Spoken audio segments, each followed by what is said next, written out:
Pila po tayo, pila. Ayan o. Pila po tayo. Aking balik. Ano naman bababagin?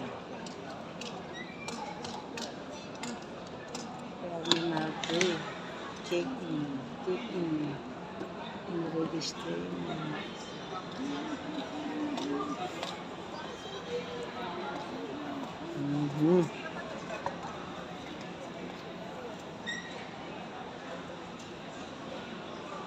Yeah.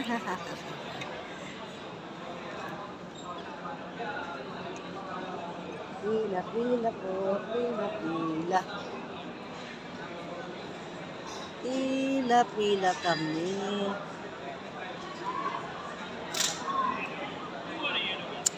Dito po kami sa airport ng Toronto, Canada. Pauwi ng Pilipinas.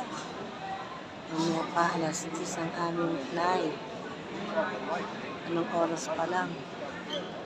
Alas 5:46. Alas 5:47. Tagal pa kami mag-antay.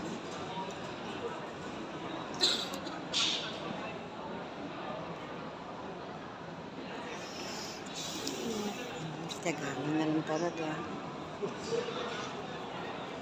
Nung aki papunta rito, excited. Nung pauwi sa Pilipinas, unexcited. Kasi nga, maiiwan ko kasi yung mga apo kong love ko. Pero, ganun talaga eh. Binot na kami ng aking bunso. Ito na, dumating na yung time ng flight namin. Kaya rin uwi kami. Masarap ang pabalik-balik yung libre ang pamasahe. Kaso napakamahal. Napakamahal ang pamasahe. Kaya siguro, si Lord na lang ang makapagsasabi kung makakabalik kayo ulit dito sa Canada. Siya na lang ang aming pag-asa.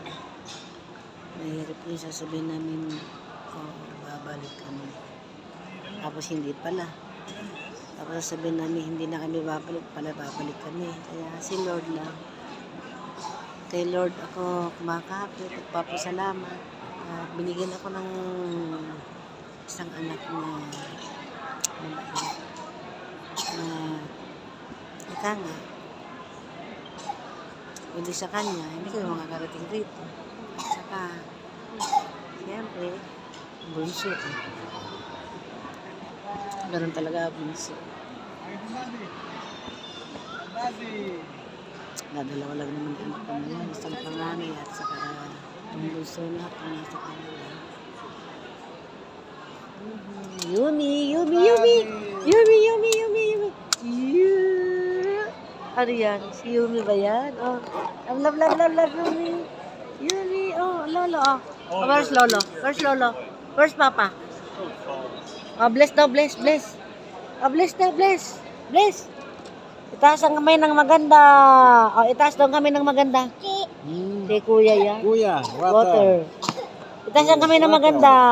Itaas daw ang kamay ng maganda. Nalibang na. Itaas ang kamay ng maganda.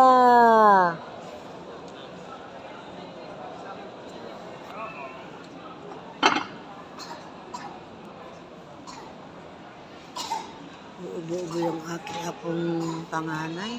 Wala naman ako. Kaya na, wala sang lagnat. Walang lagnat ang aking apo.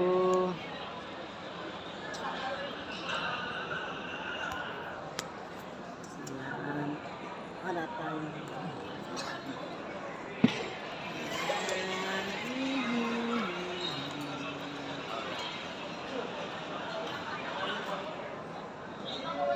nakapila kami. Bye-bye ulit. Bye-bye.